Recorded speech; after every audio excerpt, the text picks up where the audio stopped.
জন্ম বিভা বসু। এখন পাথরে ফুল ফোটাতে গিয়ে দেখি কাঁদছি। সে বড় ভয়ানক কান্না। সে হলো জলের বায়ু রোগ, তীক্ষ্ণ বরফে গলে রাখা সাপের বিষ। এত ভালোবাসি যারে, তার আসলে কোনো জন্ম নেই। তার হাসিগুলো শুকনো মরুযুদ্ধ, এবং মূলত ধর্মান্ধতার অসুখ। কারণ তার শরীরে প্রেমের আস্তরণ, সেখানে জন্ম নিচ্ছে ভুলভুলাইয়া, কার্বন ডেটিংহীন সিজোফ্রেনিয়া।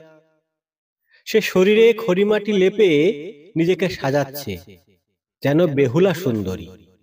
আষ্টে শরীরে চাঁদ ও সূর্যের পারস্পরিক ঘৃণা। মায়াকে উপেক্ষা করতে শিখেছে যেদিন, সেদিনই খুব করে বেঁচেছি। কিন্তু বাঁচাটাই কি সব? তাকে আহ্বান করছে যে মৃত্যু, তাকে বসতে দেবে না। শুধু মৃত্যুরই পরিধি বাড়ছে,